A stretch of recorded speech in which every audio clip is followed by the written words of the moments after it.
the Ring Fanatics Podcast, episode number 39. Nick, your host, with me as always, my co-host Joel.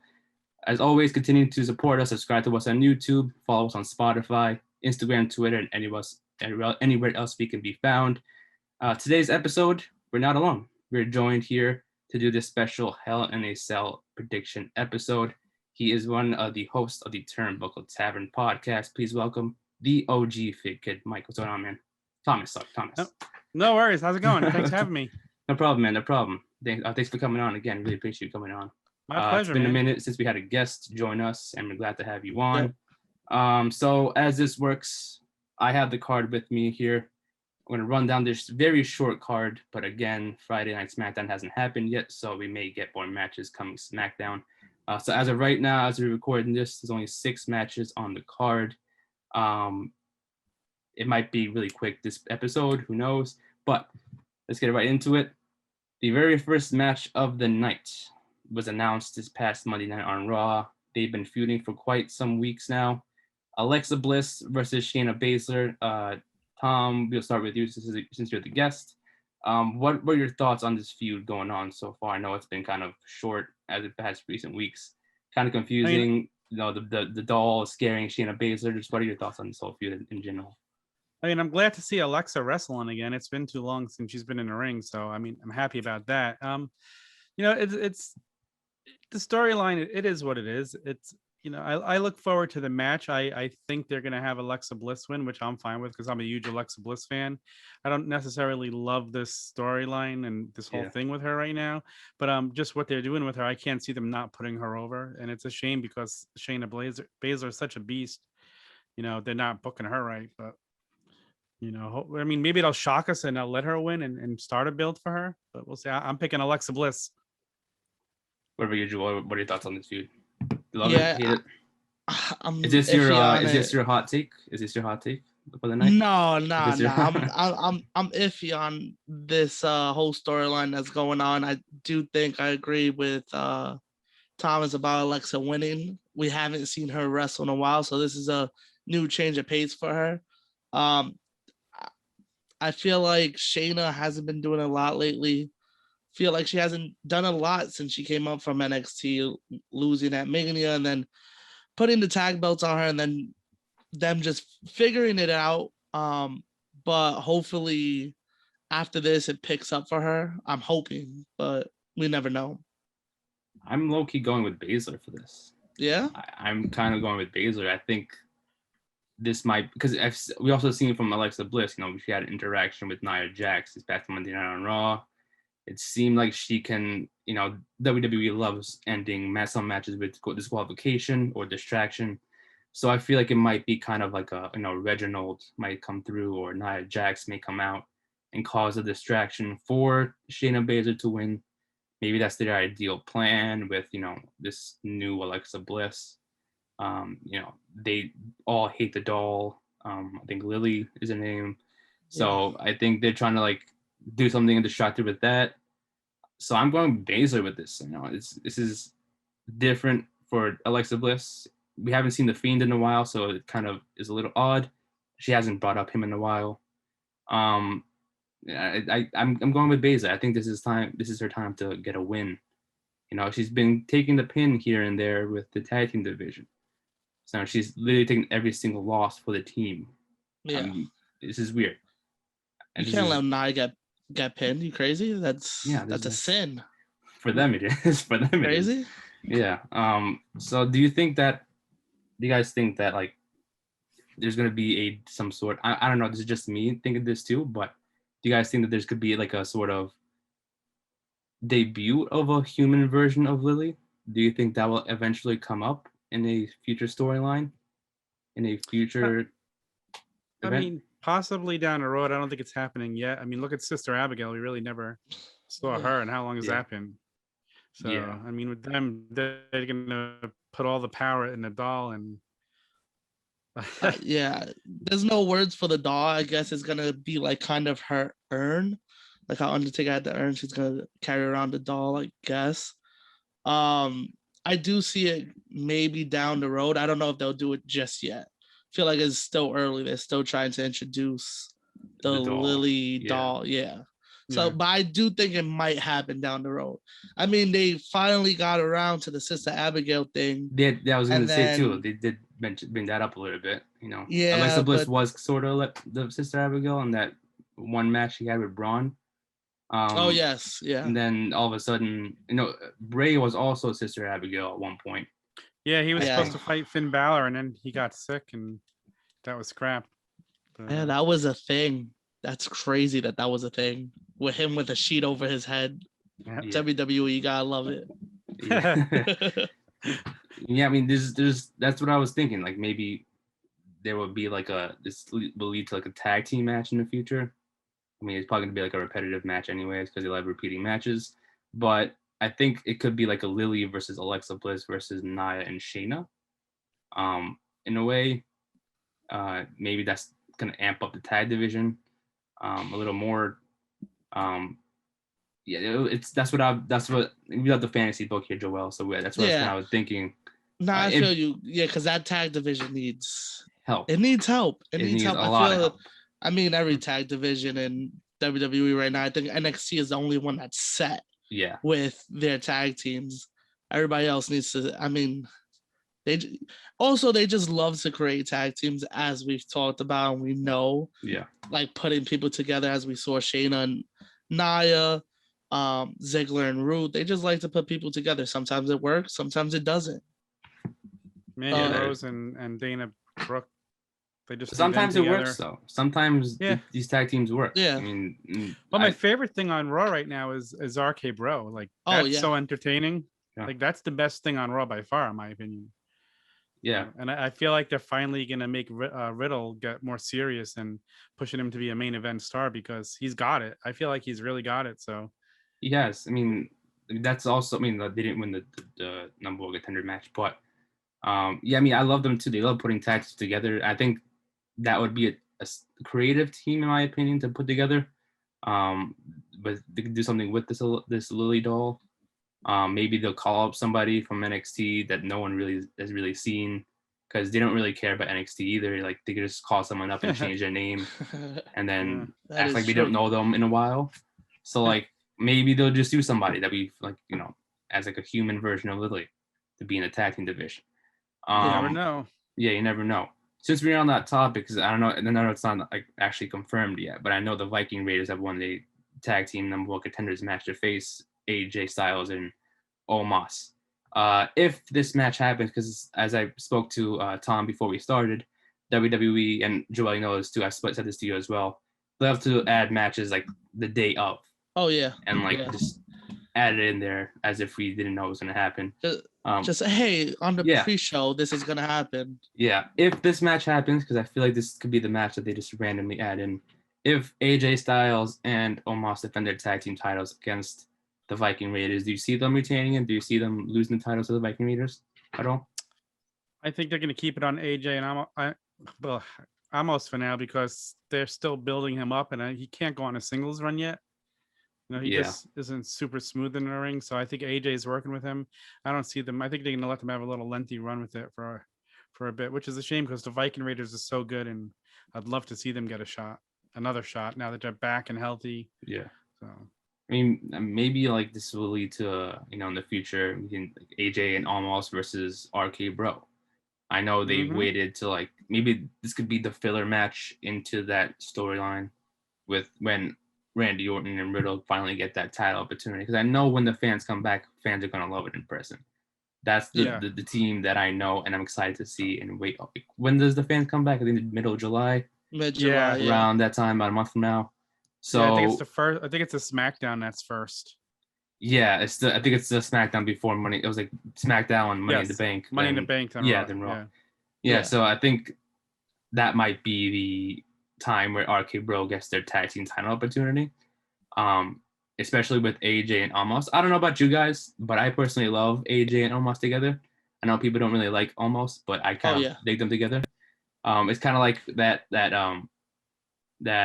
duo where it's like AJ doesn't know. We've seen in the past that AJ doesn't really know much about Omos, which is kind of hilarious. So it's like everything that happens every week comes like he learns something new about Omos, and he claims that he knows him well. My problem with him is WWE just doesn't know how to book big guys. Yeah. Like they did with Braun Strowman. They just turned him into a joke. Like you got to use them more as a special attraction instead of having them there every single week and competing, because kind of loses their luster when you see them all the time. You know, yeah, that is true.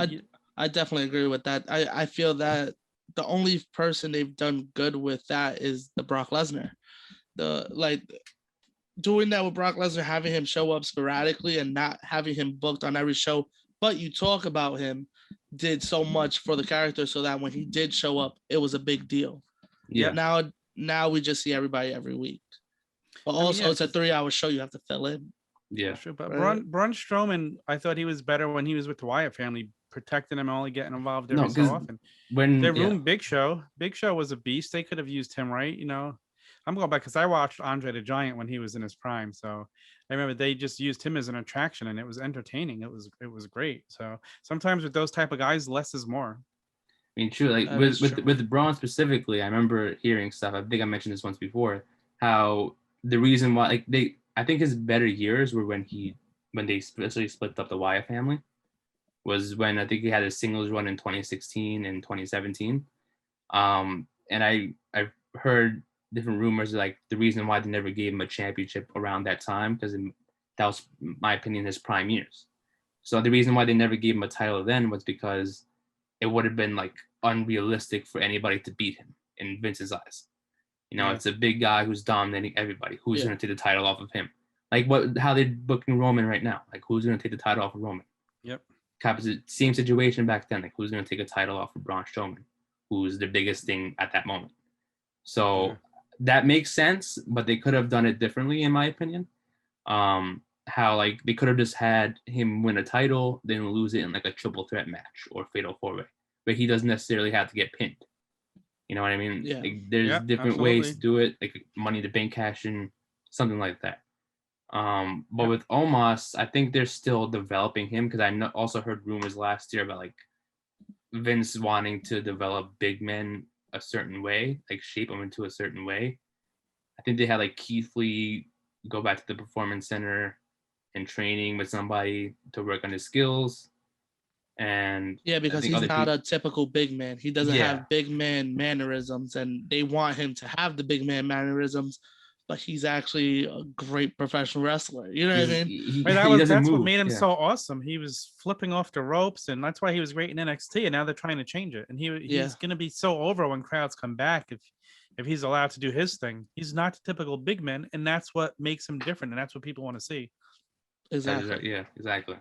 So I feel the same way with Priest. I feel like he's a big man, but he doesn't have the big man mannerisms. He's still flying around the ring. It's not as smooth as you would want it to be, because you can only do so much when you're that tall. You know what I mean? To make it look smooth. Doesn't mean that he's just botching everywhere. It's just that he's a big guy. So it doesn't look as smooth as when a Rey Mysterio does the same kind of move. But I like that they're getting more big guys doing that kind of stuff, because it shows that you don't need the big man Braun Strowman armor just run over you and that's it. 1, 2, 3. Yeah, because literally every single big man now is kind of the same way.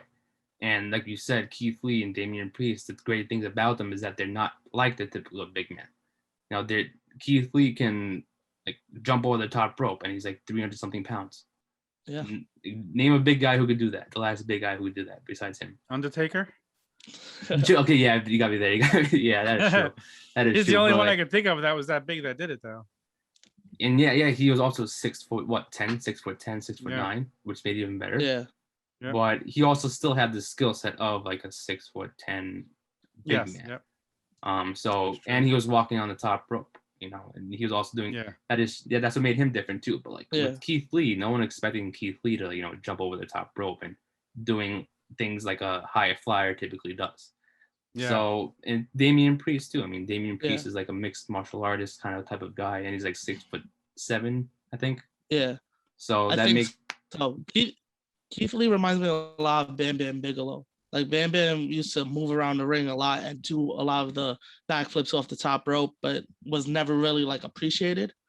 But I feel like Keith Lee's getting appreciated for it. So that it shows the change that's happening. Yeah. That's true. Yeah, that is true. there's one video that I always like look back to. I think it was during the Undertaker's Last Ride documentary that came out last year, where he went into like the performance center and spoke with all the big men and gave them like his like opinions on certain things and how to work like as a big man. And I think people are taking that, but also using their own unique style of wrestling and changing it. I think the guys like Keith Lee and Damian Priest are changing the definition of a big man. And I've heard that many times from like people like Mark Henry, Kane, all those big men who are like been actually pretty good as a big man, but Keith Lee and Damian Priest are changing that. With Omos though, yeah, he needs time. Like I would agree with that one. Like what you said, Tom, is like they're still developing him to still getting used to the fans. I mean, he hasn't even been near the fans yet. I think at WrestleMania was his only time. Yeah. So people got over him that night too. I think people were cheering for him to go into the ring. He's shown his skill already. He's what, 7'3"? Like is he up there? I think so. Damn. He's over 7 foot. I know that for sure. Wow. Which is pretty exactly. And he's pretty good. And he's pretty good for a 7'3" guy. Like he moves like he's small too. Yeah, so all he needs is more time in the ring and he'll be good. Yeah. And also that he's with AJ, that helps a lot. So like that's probably the perfect person to put him with. Even though like at the beginning I was like, of all the things you could do with AJ, you're doing this. But I get it is to help him out, and that's probably the perfect person to put him with. Yeah, I mean, I agree. Like I didn't really like it at first, but then I got used to it because he adds a character to himself too. Someone as big as Omos pairing with someone who's like, I don't know how tall AJ Styles is, but I'm assuming they're like a foot apart, which makes it even better and unique. They have a tall 7'3" guy with AJ Styles. It showcases AJ Styles still because he's in the match more often, but he's working with a 7'3" guy who will get some in-ring action and still do his thing. Yeah. So I think it works out with both of them. But I'm gonna let you guys fantasy book real quick. I know we have to do that here. How would you split up Omos and AJ Styles in a way to kind of have Omos go separate to his own big man dominance that we are expecting from them? Probably he's going to wind up hitting AJ in the match, going to wind up costing him the titles, and AJ's going to turn on him and get mad at him, or he'll get mad. Yeah, I mean, something like that. It'll be. It's wind up something out, or like he'll hit AJ. AJ will get mad and turn on him, and he'll be a baby face, and AJ will be the heel. So I would actually put it the other way around. I would have him turn on AJ, and like have him be like, "You're holding me back." You know what I mean? Like try to put that and works. Have him as a heel. Kind of like it was switched around, but like the Shawn Michaels and Diesel breakup, it was switched around with the big man and little man. But I think that could be it. Like, you're holding me back. I could be doing more. And then that brings in the feud with AJ to elevate him, because then him being in the ring with AJ, somebody that he's been training with and getting tips from, they could put on a great match. Yeah, because I was going to say, like, I think AJ can actually help during a match. I think he could work well with a big man. Like, if there was anybody in the company I would put in a match with Omos to get that big push for, it would be AJ Styles. I think he can make anybody look good in the ring. Yeah, I was going to say, he can wrestle with anybody. Yeah. What have we talked about, Nick? What have we talked about? AJ is the best wrestler in the world right now. He believes that. Let him know. Let him know, Joel. Let him know you're man.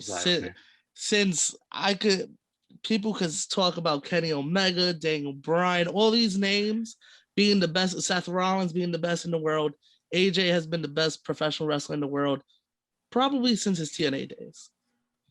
Well, I mean, I don't really disagree with you. I think AJ is great. I mean, he's definitely...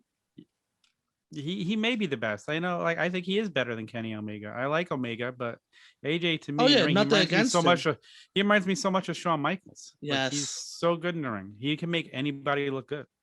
Exactly. You can put him anywhere, anybody, and it's gonna be a great match. Yep. Guys should have had him on the podcast to debate. Like, he has a whole bunch of hot takes. He could put out there. Oh, that's hot takes for days with me. Hot takes for days. Like a short segment where he just gives his hot take on something.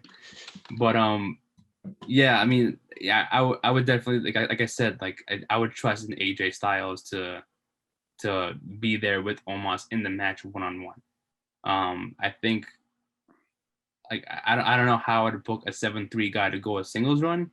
That's the tough part with them because, like I said, I think they have that same mindset with every big man they have. Like, oh, who is realistically going to beat them? Unless they're also like a 7 foot pound, like whatever many pounds guy can step up with him. Um, so that would be tough. Like, would you give him a big push? Would you not give him a big push? That's probably like their question with Omos. Yeah. So I think that's kind of like their ideal. Just keep them with the tag team for now. Let them do their thing. You know, fans are coming back around, so I don't think they're gonna break up anytime soon. So unless RK Bro was the first, like I said before, RK Bro was the first like team to go up against them at Money in the Bank.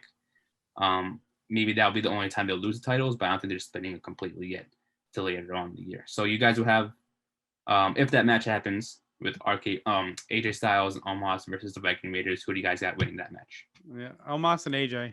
Same here. Yeah, I actually think they lose at SummerSlam, the next big show. SummerSlam. I think that'll be the earliest they lose it. I don't disagree. That'll probably be against RK Bro. Yeah, I think so. Yeah, I would agree with that. Maybe to me, it's probably either Money in the Bank or or SummerSlam to lose the titles. I think they would want something big for their first show back, a pay-per-view specifically. So maybe that would probably be the big crowd reaction at Money in the Bank, besides someone winning the Money in the Bank. Yeah, but yeah, I would say AJ Styles and almost winning at Hell in a Cell, then maybe losing titles at Money in the Bank. So next match on this card, the one of two women's championship matches. SmackDown Women's Championship, Bianca Belair versus Bayley. This is like the second or third time they've been fighting. It feels like they've been fighting for like a year. But I know that they've been fighting most of 2021. So do you think that Bianca Belair will retain the championship? Do you think like Bayley would keep it? Get the championship off of her? Maybe a Sasha Banks return? I would love to see Bayley win it back, but I think they're going to let Bianca keep rolling for now. Yeah. I think Bayley is the most entertaining thing right now in the whole women's division. She's just on fire. So giving her another run would be awesome, but I think they're going to let Bianca keep it and keep going for now. So my pick would be Bianca. What about you, Joel? I want to say Bayley so bad. I know. Bayley's been killing it lately, but I do think they're going to keep it with Bianca. Bayley is my pick for next month's Money in the Bank. Money in the Bank match? For Money in the Bank match. I think she's my pick because she's just been killing it. She's doing her thing right now. This is the time to put that on her. But I think with Bianca, they're going to let her write it out a little bit. Yeah. I think especially that it's been 3 months since she won at Mania. They'll give her a little bit. I think the earliest I would say maybe SummerSlam she'll lose it, or even at Money in the Bank or cash in. That's what I was thinking too. Like, I would say Bayley for this Sunday to win the championship because, in my opinion, I think Bayley was the MVP in WWE during the pandemic era. My opinion. Oh yeah, she definitely is. Yeah, I don't disagree. She was great. Yeah, so I would definitely be like, now I think about it, I would reward, if I were Vince, I would reward Bayley with the championship, because of how hard she's worked within the past year and a half since the fans weren't in attendance. So I would probably have her win Money in the Bank, then win at like SummerSlam or something. Or maybe I wouldn't say SummerSlam actually. I probably would say later on because I low-key want to see the Rhea Ripley versus Bianca Belair match that we've been waiting on. Because I think with that feud at Survivor Series, Raw Women's Champion versus SmackDown Women's Champion is the match that could potentially headline that pay-per-view, in my opinion. The story writes back all the way till Royal Rumble. The last two people in the Royal Rumble, they both won their matches at WrestleMania, and then all the way leading up to Survivor Series going one-on-one. One representing Raw, obviously, and one representing SmackDown. So I think I would wait till maybe after that, maybe that night. You have Bayley cash in. I know I'm going way ahead in advance of different pay-per-view, but like you have maybe Bianca lose at Survivor Series and Bayley cash in and have her represent, you know, the whole storyline is like her Bailey representing SmackDown from now on because Bianca didn't do it well. So she had lost at Survivor Series. That's how I predict. So that's how I would go with it. But for Sunday, I would say Bianca winning, even though I desperately want Bailey to win it. Bailey has been my favorite since day one. I think she's the underrated 4 horsemen woman member between the 4. She is the most underrated. In my opinion, she is the number 1 in the list. And people aren't gonna like that, but I think she's number 1 from the 4. You got a hot take, Nick? Yeah. You got a hot take today? What? That's personal opinion. I mean, I think she's the better wow. wrestler, in my opinion. She is, yeah. I mean, honestly, it's hard to say she's number 1, but you know, because how good Sasha is, and even Becky with her last run, she was just amazing. I'm not a big Charlotte fan, but yeah, I mean, I don't think Charlotte is a bad wrestler. No, she's not. She's very good in the ring. She's solid at all. Yeah, but like, I think you could pick any of those 3, or really any of the 4, and make an argument for why they're the best out of those 4. Yeah, that's like debatable. I think it's up in the air for everybody. Yeah. And when they're in the ring together, like the Sasha Becky matches are unbelievable. The Sasha Bailey matches, so you know they always have such chemistry together. So you really can't go wrong with any of them. But I think Bailey needs another title run, and let her run with it for a while. Do you guys think Sasha may return this Sunday? Do you think that could be a possibility leading up to another Bianca versus Sasha run? It could be. You know, I wouldn't mind seeing another match with them. And you know, honestly, I thought Sasha should have went over at Mania. I didn't think that. I thought the win would have been better for Sasha at that point, to let her have a big win on a big stage, because she never really wins on the big stage. Nope. And Bianca's so young; she has so much time to. She could have easily lost that, and it wouldn't have hurt her. So yeah, she had the momentum behind her. Even if she would have lost, it would not hurt her momentum at all, I think. But back to your point of your hot take. That was my hot take. Are you still on that? Okay, you're still on that. That Bailey one was good, because I feel we've talked about this before on earlier podcasts. I think I've told you that I think Becky should have won the first women's title at WrestleMania 32. Yeah, that first. I think Becky at that point was arguably overlooked, and I think she was tied with Sasha as number 1. I always give Bailey number 2, but I always thought it was Sasha and Becky. Then after Becky's last run, it just left a bad taste in my mouth that she's knocked down to 4. Okay. Wow. Yeah, because you have a whole take on that situation with the man character. It was just so forced. It was so forced, and then her getting arrested every week. It was like, it was cool the first time. By the 3rd Smackdown, it was like, okay, we get it. We get it. You're trying to do the Austin Rebel against the Authority. Like, it was cool at first, and then I feel like they just dragged it on too long. Yeah, I mean, it kind of goes back to what we spoke about, like, and we also spoke about you on the Turnbuckle Tavern, with like the fans, you know, coming back and maybe ruining a reputation of a certain superstar's heel or babyface run, where like I think the moment when she got hit in the nose, started bleeding, everyone all of a sudden loved her because it was cool, not because, you know, like, that wasn't supposed to be like a babyface moment. Her just like showing off at the top thing. That was supposed to be them mocking them, not like celebrating her injury. But Becky's run really started when she beat the crap out of Charlotte with the kendo stick.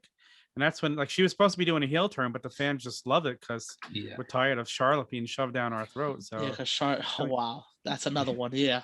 Yeah, we'll get that. Honestly, like, Becky hasn't wrestled in over a year, and she's still probably the most over person on that roster. Oh yeah. Like, if you go to SummerSlam and there's 70,000 people there, she'd probably, if she returned there, she would no doubt get the loudest pop.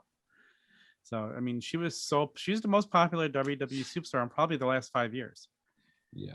Wow, that is probably true. Yeah. I don't. And she hasn't wrestled in a year. Yeah, that says a lot. I was gonna say, like, I think, in my opinion, like the locker room needs her right now.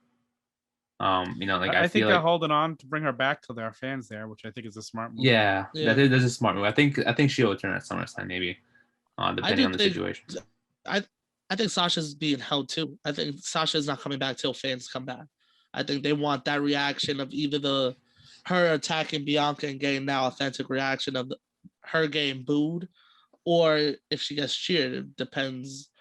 Yeah, you what don't know the which way the crowd fans are going to dictates. react. Because Yeah. that's the thing too. Like, I'm glad you guys brought that up because like I think with that specific feud with Sasha and Bianca, I think it can go either or. Like, I don't mind, Sasha being the babyface and Bianca being the heel, or vice versa, because I think Bianca could work well as a great heel. We've seen her in the past, and I think her last heel run was back in NXT. Then when she got called up, she was a babyface because she was partnered with the Street Profits for a little bit. So I think with her heel run, she can be obnoxious. Let me tell you. I remember her last heel run. Everyone hated her because she was involved in that like Charlotte Rhea Ripley feud for a little bit last year. And then like she was like being annoying about Charlotte being there in NXT. So I think she could be a great heel if you put her against the babyface Sasha. Maybe like that can elevate both of them more. I mean, I love a heel Bianca, a babyface Bianca and a heel Sasha. I've always thought like a heel Sasha needed to happen soon. Yeah, heel Sasha is top tier. Yeah, top tier. It's like she's mainly been a heel, and I love it. Like she was born to be a heel. Yeah, she's easy to hate. Yeah, she's easy to hate, exactly. But again, at the same time, when was the last time she was a babyface? I think maybe right before this Bianca feud started. Before a little bit with Bailey. Maybe, and that was like with the whole Bailey thing. Oh yes, yeah. So maybe that was the last time she was. Yeah, I know. Me too. But I think like that was like maybe the last time she was a babyface, and I think she should have at least one more run as a babyface. Maybe in front of the crowd, people would cheer for her. Don't know, depending on what they like. Like you guys said, let the fans decide who to hate and who to cheer for. I think that would be the best for anything. Because the fans have certain people that we love, and you could look at the roster and you know who's gonna get cheered and who's gonna get booed. And really, we have no idea when fans are back who's gonna get cheered or booed. Like Roman Reigns could get the biggest cheer now, and it'll mess up the whole thing they've been forcing down our throats with him being a heel. Yeah. So now, if he's smart, he could cut a really good promo and get the fans to boo him. But it's going to be interesting to see. I can't wait for fans to be back and let them kind of predict what's working and what's not, instead of having them tell us what they think is working and what's not. Yeah. I mean, like that's the thing. We mentioned this. I think I mentioned this on Turnbuckle Tavern, and I know I mentioned this last week. It's like I don't think it'll be as big of a problem for Roman specifically, because I think if let's say if like he doesn't cut promos anymore, they all of a sudden change or turn around, like Paul Heyman starts cutting their promos for him now. It'll be fine because Paul Heyman is someone who can easily hate. They can also have Jey Uso and Jimmy Uso interfere in every single match of his, like they've done in the past. People hate that. I know I see a lot of people hating it, and they can continue doing that in person. So as long as they continue to do that, then that's fine. It doesn't necessarily, every single entrance people may cheer him, but during the match, people can boo him. Depending on who they put up against him in a match. This rumor is going around with Cena being a potential SummerSlam match. So maybe, who knows? Maybe we got to see who the fans want. I mean, I don't think it'll be a problem staying as a heel when fans come around. I think it wouldn't be that big of an issue with him. With Bianca and Bailey, who do you guys have winning that match again? I have Bianca. I want Bailey, but I'm picking Bianca. Same here. I feel like Bianca's going to retain that one. On to the next Women's Championship match. The Raw Women's Championship, Rhea Ripley versus Charlotte Flair, in my opinion, should have been a Hell in a Cell match. I don't know why they haven't announced that yet, or never did. It felt well with their storyline, but again, lately it's been like only one match is Hell in a Cell, opposed to most of them. Do you guys love this rematch? Do you guys are digging this feud now since they've been like beefing a little bit? Dude, I love the pull-up part on Raw this week. That was kind of cool. Like, even though it doesn't feel the same without the fans there, it was still, they did a good job with it. I really hope, but I'm going to go with Rhea to pick since Charlotte won last year. So it's time for her to get a redemption. So they're going to let her keep rolling for a while. And Rhea looks more comfortable lately too. Like, she's settling into the main roster. And in the beginning, she looked kind of like uncomfortable. So yeah. I think they're gonna let her. I hope they keep letting her run, and I'm picking her to beat Charlotte. It would be smart to keep Rhea as champion, but I got Charlotte taking it. I got Charlotte winning this because Charlotte Flair. Like what else would she be doing if it wasn't winning a title, right? Yeah, you're not wrong. And I think they're trying to appease her right now so that she doesn't go running over to AEW with Andrade. Exactly. Yeah, that is true. Honestly, I didn't even think of that part of that. I was thinking Rhea Ripley and maybe holding off till Charlotte winning the championship till the fans come back, because I think I don't think they're gonna want to have Rhea Ripley lose at the moment, because you know what happened last year. Rhea Ripley apparently lost her confidence since losing to Charlotte the first time. So I don't think they're gonna make that happen again, especially since fans are coming back. They're gonna want people to be behind her and booing Charlotte, and that's the thing too. I'm thinking that they're waiting till the fans come back to have Charlotte win it, so they continue on booing her instead of what are they sudden cheer for Charlotte for apparent reason, which I know is not going to happen. But I think for the fans to continue on giving the heat towards Charlotte, I think they're going to make her win when the fans come back. Because I don't even think she's won Money in the Bank. So I think they might make her win Money in the Bank, then cash in eventually. If that happens, wow. It's gonna get a reaction though. It's gonna get a reaction. I think it might. You already saw it. I gave you a reaction. It didn't even happen yet, and you already had a reaction. Oh man, it didn't even happen. So I think that's what they're planning on going with that, because if honestly they're with the releases and stuff that they've been doing lately, they barely have a women's division. I feel like, especially over on SmackDown. So why not have Charlotte be in the Money in the Bank and win it? I don't think she's won it yet, so I think it'll be their best bet to have it won at Money in the Bank, then maybe have it cash in the same night. I don't know. Didn't you just say Bailey was going to win the Money in the Bank? I did, but I didn't. Bailey. Yeah, he said Bailey. I mean, I agree with him, but then I think as I thought about it, I'm like, maybe they'll go with Charlotte and then have people a huge crowd of booing at her, of course. And it makes sense, but I hope not. Wow, that would be a loud boo. But then again, it's like they want to give her every accomplishment, so why not give her Money in the Bank at least once? Yeah, they're probably doing this just to get over with. Like, okay, now you've won it. Now, get out my face. Yeah, like good. On to the next person. Wait till next year. So yeah, I think. I've asked before, like I said before, do you guys think this should have been like a Hell in a Cell match the way they've been? Yes. Yeah, it makes sense the way that the storyline went. That it should have been Hell in a Cell. Yeah. Are both title matches Hell in a Cell? Yeah. Okay. Just WWE Universal, the only two Hell in a Cell. Because like I said before too, they've loved to lately especially. If it's like a theme style pay-per-view, only they have one to of the stop matches. They have to stop with the themes. Yeah. They have to stop with the theme pay-per-views, especially if not all matches are that theme. If all of them are the same thing, I remember that one year Elimination Chamber, I think every time, they even did the tag team Elimination Chamber.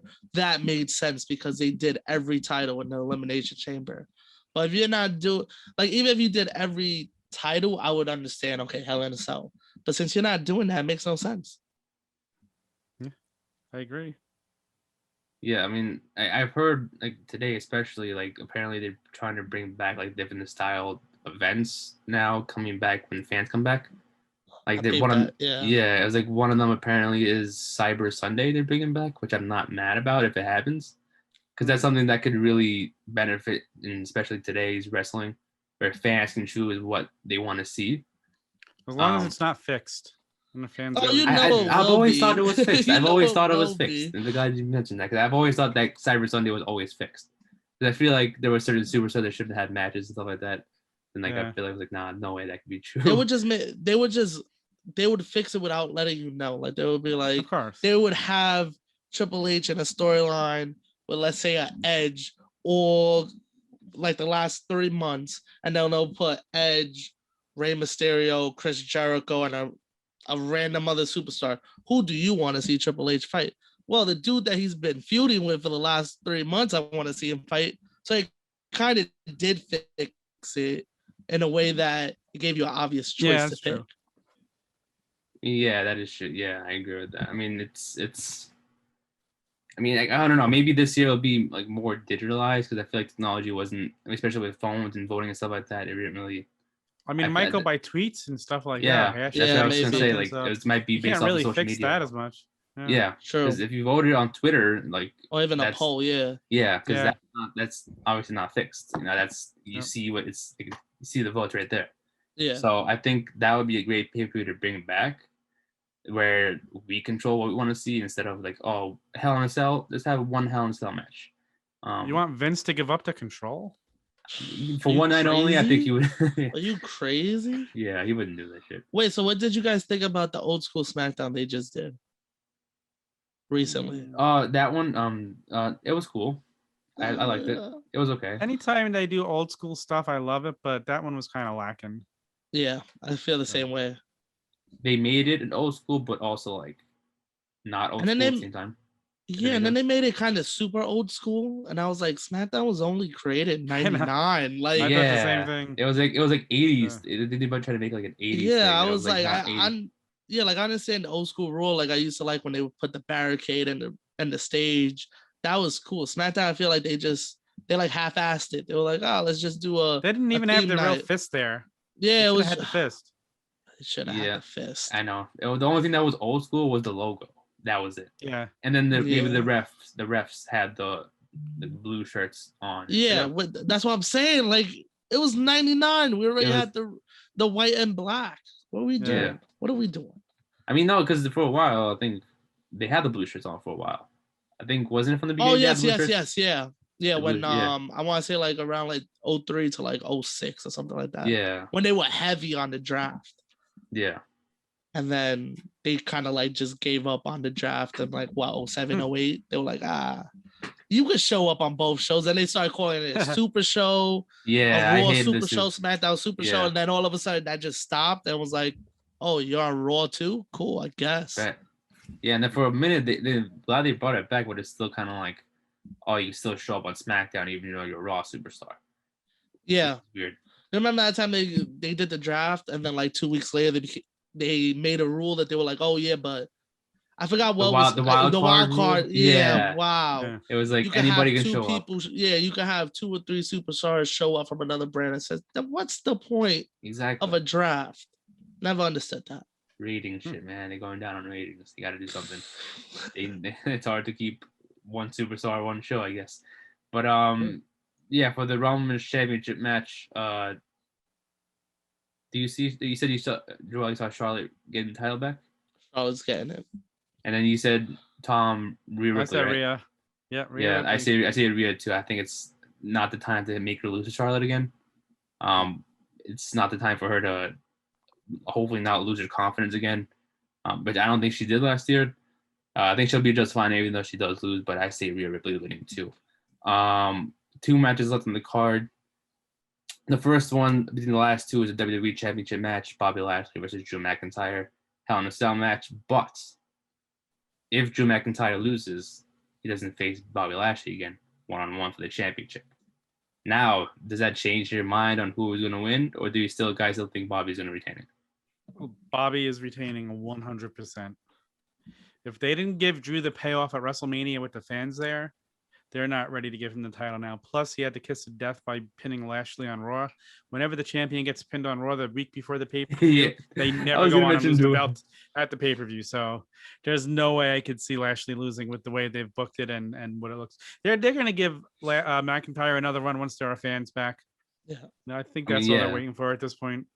So he might wind up winning the Rumble next year. So yeah, I think that too. I think he's a shoo-in for the Rumble. But I do agree that was the kiss of death. Once I saw that, it's always pinning the champ or holding the belt over your head. That's it. That will do it for you. Yeah. 100%. But yeah, I think Lashley, man, McIntyre. I don't even know what to say about McIntyre right now. But Lashley, this is his time. Come on, him and MVP together. That's amazing. Yeah. MVP was that. I've always said MVP was the MVP of the pandemic with the male superstars with what he did. Yeah. And him keeping on with Bobby Lashley is going like they're on the rise right now. I think they need to keep the belt on Lashley, especially if they want to do big stuff with him down the road. Keep the belt on him. I mean, I do want Bobby. I'm not gonna say Drew. I mean, Bobby does deserve to win this match, but like it kind of feels like a repeat from last year's Hell in a Cell, where McIntyre and Randy feud back and forth for months, and it ended at Hell in a Cell. I think maybe it was like the week after or something when McIntyre got the title back. But yeah. I don't think they're gonna make Drew McIntyre lose back-to-back Hell in a Cells. I think they're gonna at least give him the win this time since he kind of took a fall last year. I think this they're probably gonna do like, oh, let's give Bobby this year's fall, have him take a couple of bumps here and there, maybe give Drew the upper hand for this one. Maybe they want him to enter the fans coming back as champion. Maybe he'll be able to like a month title reign and probably lose that Money in the Bank. That's what I'm kind of hoping. Maybe with the stakes of him not competing for it again, it's probably going to give him a reason to win it. They probably just gave it to us to think that he's going to lose it, but ended up giving it to him. I don't know. I want to say Bobby, but at the same time, I'm kind of thinking they're going to give him the win, even though I don't want it to. I think Drew could afford losing 2 Hell in a Cells in a row. Yeah, you know what I mean. The man held the title for almost a year. I think Bobby Lashley can't take a pin right now. It won't kill his momentum, but right now they're building him as a beast. Keep on with that beast mindset. Yeah. Don't let him take a pin. Like on a big stage, like, you can take a pin Raw here and there against big superstars, but in a title match, nah, you can't do that. So, it just makes no sense. If you didn't give McIntyre the win at WrestleMania in front of fans, it makes no sense to do it now. Yeah. I mean, who do you guys think will be the next up for Bobby Lashley once? If this match, I mean, I know what you guys are thinking with SummerSlam. Maybe it could be Brock. That's the ideal match. But for Money in the Bank, let's say Money in the Bank, you guys are able to choose and book the match for Money in the Bank. Who do you guys see as the next challenger for Bobby Lashley and his championship? Is there anybody on the Raw roster that kind of like impels you, like, oh, this guy can deserve a title match in the future? I mean, I could see them going back to the Miz because they kind of have unsettled business. Yeah. Do I want to see that? I'm trying to think of another big. I was gonna say John Morrison. I'd love to see John Morrison get a push because he's been wasted since he's been back. Yeah. Yeah. Like, what a joke it's been. He could be the star of Raw if they let him. I mean, yeah. I mean, I was gonna say like I mean, that is true. The Miz still has like business left with Bobby Lashley. So I think maybe John Morrison could be the guy as a filler match until SummerSlam, until he gets like a bigger match, maybe. Maybe they'll have someone win Money in the Bank. Maybe that's the thing. Drew McIntyre wins Money in the Bank, then cashes it back in before the crowds come back. That would be so disgusting if he wins Money in the Bank. I mean, what about Sheamus? I could see him getting a feud with Lashley next. Ooh. Sheamus makes sense. Tell him your hot take on Sheamus. I know you got a hot take on Sheamus. I hate Sheamus. You couldn't do anything to make me care about him. Like, and then there was that time that they put him and Humberto together. I would shut it off when they would be on TV. I was not interested at all. Ever since Sheamus came up, the only time that I did give him the benefit of the doubt was when he cashed in on Roman and he did that little run as champion. Other than that, you couldn't do anything to make me care about him. When I saw him get into it with McIntyre before Mania, I was so worried that he was going to main event it. I was like, oh my God, this can't be it. I've enjoyed Sheamus's latest run. He's been very physical in there. He's been yes, he has, yeah. So I mean, you have him have a triple threat match for the U.S. title, and he loses without getting pinned. And the same thing that happened with Lashley. That's how he lost. So and now you have I mean, that'd be some brutal matches. They'd physically be killing each other. Yeah. That is true. Yeah. I feel like every match of Sheamus, he has like tons of bruises on his back. I feel like that's all I see on Twitter from Sheamus. It's like, like a bruised back. just taking a pic. Yeah, I mean, like that's all I see. Like, oh, there's Sheamus, but that's his back with the 10,000 bruises. But that's what I kind of see happening. I feel like that feud with Carrillo, Ricochet, and Sheamus isn't done yet. So I feel like eventually we'll see a match between those three in the triple threat to where Sheamus does lose it.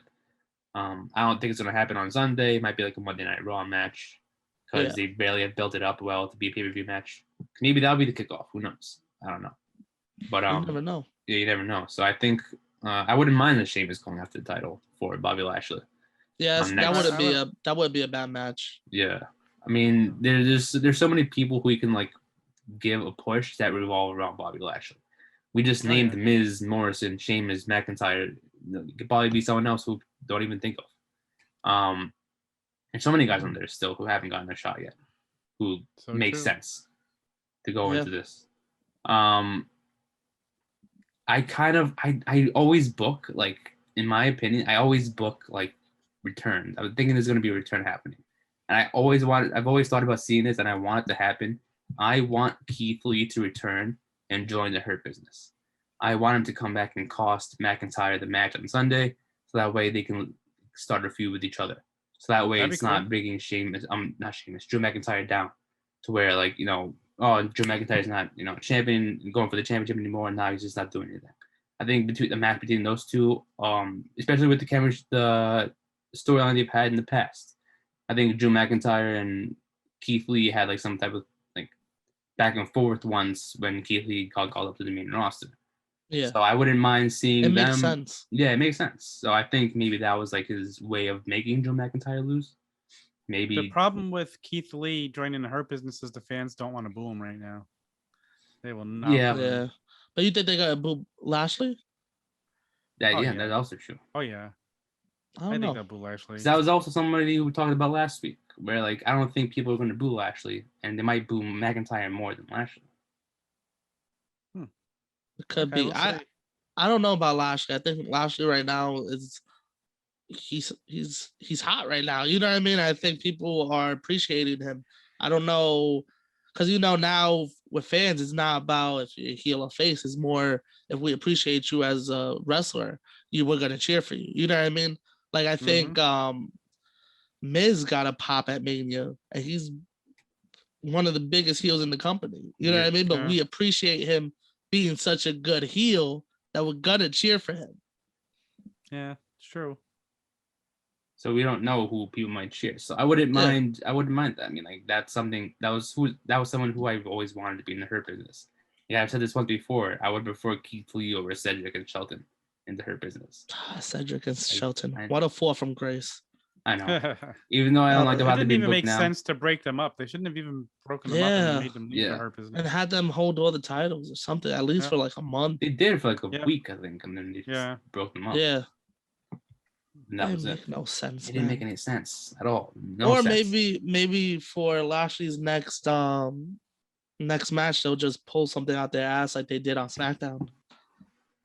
They were like, fuck it. Rey Mysterio, here you go. Like, you're a tag title champion, but go for the world title. Yeah. Why not? Why not? Yeah. Like you don't have like Big E on your roster or anything. Exactly. They don't have Big E or someone else on the roster. But I wouldn't mind like what if Finn Balor comes back? Or that could happen. Who knows? We haven't seen Finn in a while. For that. Yeah. Yeah, we haven't seen Finn in a minute. Like I think that rhymed. Finn in a minute. No. So I wouldn't mind. I think Cedric could be easily another superstar to go after Lashley, because that's also a story there. There's so many people that revolve around Bobby they can give the next opportunity to. Yeah. I'd also like to see Jeff Hardy get a nice push. I've been waiting for that for so long. The crowd, when his theme song returns, that's going to be a massive pop. Yeah. I mean, he needs, they're finally letting him win matches on Raw now. They seem like they're burying him, kind of like punishing him for his brother leaving, it kind of felt like. Yeah, I didn't understand that. But let the guy have his run, because the fans are going to love him. Like, the fans love him, and he's good. So, I feel bad for him every week. I mean, honestly, when he did the thing on Raw last week with the, I'll retire if I don't win this match, I'm like, what are they doing here? Yeah. I thought they were going to make him lose. I'm like, they're teasing us right now. They're teasing us. They're doing that on purpose. Glad he didn't retire, though. That's the saying. Glad he didn't retire. I would love to see one more run from him, though. Yeah. One more title run from Jeff. One more good run. On. Yeah. He could do it. He's got it in him. He's got it. Yeah. And everyone loves Jeff. Like, I think when they're waiting for the fans to have him give a push. I don't think they're gonna do it right away. Especially we have a month left till fans return. So I think they're gonna wait till like maybe for Money in the Bank or maybe till like Survivor Series or TLC to give him a big push. He needs where fans can cheer. They didn't give him a title before he gets the world title though. They need to put like United States champion. Maybe he's Sheamus' next feud. I don't know. So here's my prediction for the kickoff show: Jeff Hardy versus Cedric Alexander again. Okay. I wouldn't mind that, honestly. I wouldn't mind that. That would make a great match. Yep. Last match actually we have on the card, you guys mentioned him, is the Universal Championship match. Roman Reigns versus Rey Mysterio, Hell in a Cell. I got a prediction, but I want you guys to go first. See who you guys got to win this match. Roman or Rey Mysterio? Who you guys got to win that match? Roman, come on. If you say Rey Mysterio, no. I will look for your address right now. It's not who I thought was gonna win. It's how it was gonna happen. More. Okay. Obviously, I had Roman winning this match. Let me hear it. Okay, so let me. I think you want to told me this, Joel. I may be wrong. Or maybe somebody else that told me about it. But let me ask you guys this. Besides Hell in a Cell, what's on Sunday? What's on Sunday? You guys take your calendars if you want. What is on Sunday? What's Sunday? I don't even know what it is. No, let's check your calendar. Let's see. Sunday is Father's Day. Oh my goodness! I swear. Who is Rey Mysterio a father of somebody who's a wrestler that's tag team champions with? Who can potentially do a heel turn and cause them a championship match that will get everyone to hate him? It's his name. What's his name? Dominic Mysterio. Is that his son? I think. You think a heel turn? I think a heel turn. I think a heel turn. I don't doubt that you're setting up a Dominic versus Rey match for SummerSlam. I just don't know if they might start to tease it this week. I think no, because I wouldn't see why they would book Rey Mysterio besides it being Father's Day. You know what I mean? Like I get it. He's a father. They're still wrestling, but why else would they have Rey Mysterio beat this Sunday specifically if it wasn't for like a storyline's sake? No, that's a very good point. That is true because I felt like Rey Mysterio made no sense. Like they really pulled him out. Like it was random. It was like, okay, why would they looked at the list and said, Rey Mysterio. Yeah, it could be that. You knew eventually Rey and Dominic were going to get the tag team titles, which happened now. But I think you're right. I think this is going to start the split up against them. I think he will cost it for him by accident, and I don't know if he's going to fully turn here. Yeah, I mean, it's probably going to be closer to SummerSlam because you need the Rey versus Dominic. That's a big match for SummerSlam. So you don't want to have that too soon. Do you have them lose the titles beforehand? I mean, that might be the eventual split. Rey might wind up they lose. Rey gets pinned at Money in the Bank, and Dominic comes in all pissed. Yeah, he gets beat the shit out of his father. That'd be dope. That'd be dope. Because I thought about that because I realized like, wait, why is Hell in a Cell on Father's Day, and why is Rey Mysterio getting a title match? Then I realized, wait, he's a father of Dominic, so maybe something will happen. Yeah, put two and two together. Dominic he's going to wind up costing his father the match somehow. Probably not on purpose, but that's going to start to look it's going to look not on purpose. Yeah. Right. But we'll find out later on it was intentional. Yeah. I never even thought of that. That's actually a good one. I might be the first to say it.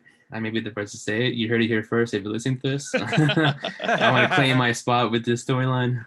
But yeah, like I feel like that might happen. I don't know why. Like that it was just like you said, like Joel, they just pulled this randomly out of a hat, like Rey Mysterio. It was strange.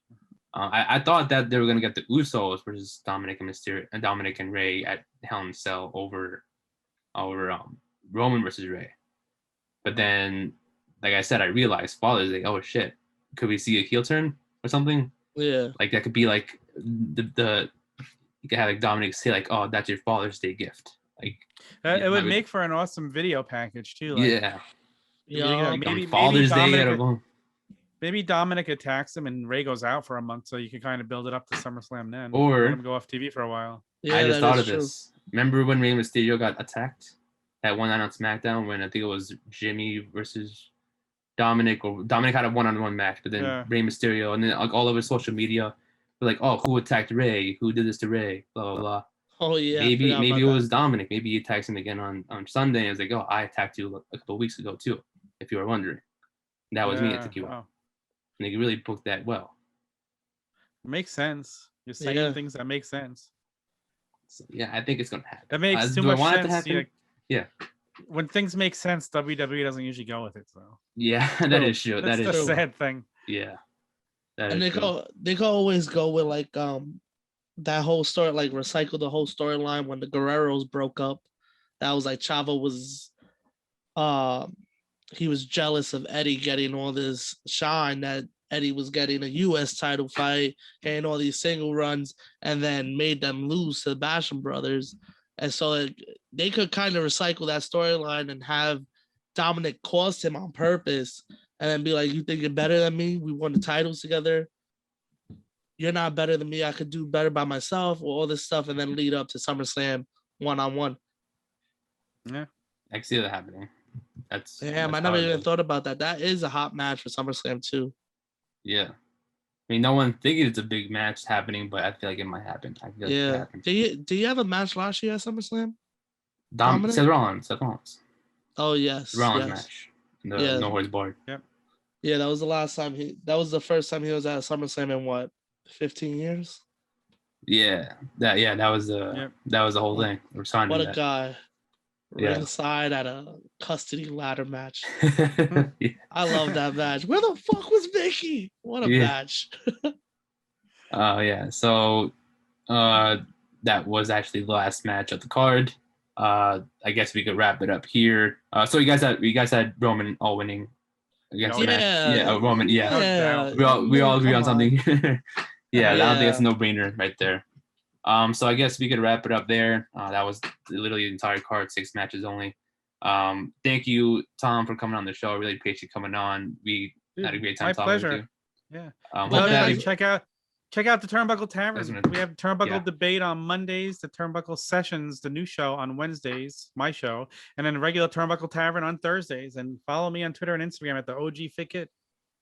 And follow Turnbuckle Tavern as well on Instagram and Twitter and on YouTube as well.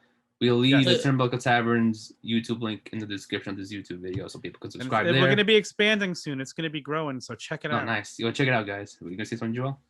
Yeah, I was going to say, before we go, I need to ask Tom this. Sure. Do you think Brock is coming back for SummerSlam? Yes. Do you think he's getting the title at SummerSlam? No. You don't think so?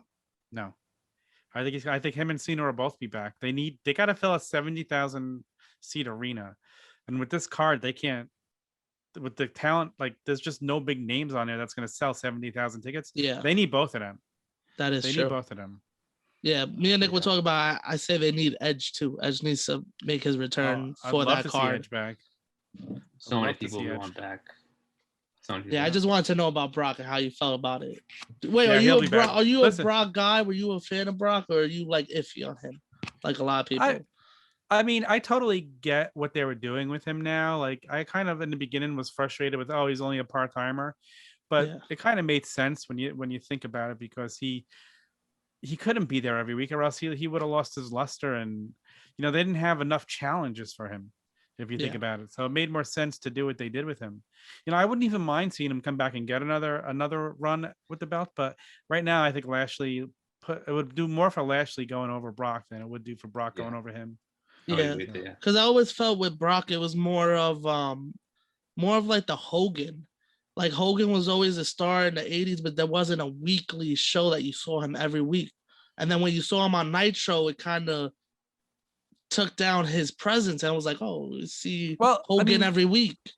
Think about it though. If you go back to the days of Hogan in WWF, it was totally different. Like you said, you didn't see him every week. Yeah. So you were trying to drive people to go to the house shows, and if you wanted to see the payoff, like they would build something up on TV, and then if you wanted, you'd have to go buy your ticket to a live show. Live shows mattered then. Now they don't matter as much. So like definitely, it goes back to what I said before. Less is more. And if you want to start selling tickets again to like live shows, you got to stop giving less on TV, on free TV. Yeah. So that is true. Yeah. Yeah. Because I do feel the same way. I've always told Nick this with the whole NXT change when they changed to TV. I felt it was more special when it was just the hour and we didn't see the champion every week. We maybe saw Adam Cole every other week. It's still, I think they're starting to go back to that now. I don't think we see everyone every week still. Yeah, they're trying to do their best, but they gotta fill up. Again, they gotta fill up 2 hours. Yeah, but again, too, and Vince has got his hands on it now a little bit too, and that's not a good thing. Yeah, like he's so out of touch with what the fans want to see at this point. When Triple H was totally in control and it was an hour, he did the less is more thing, and it worked. Yeah, it definitely worked. Definitely. All right, so I guess that's what I want to ask Tom. I want to see his perception on it. Okay, yeah. So I guess we could wrap it up here. Go subscribe to the Turnbuckle Tavern at TheOGFigKid on Instagram, Twitter, and everywhere else they could be found. Thank you again, Tom, for coming on. We had a great time. Hope to have you back on soon. Man, anytime. Yeah. It was fun. Thank you for having me. No problem. This has been episode number 39 of the Ring Fanatics Podcast, and we'll see you guys next week. Gotcha.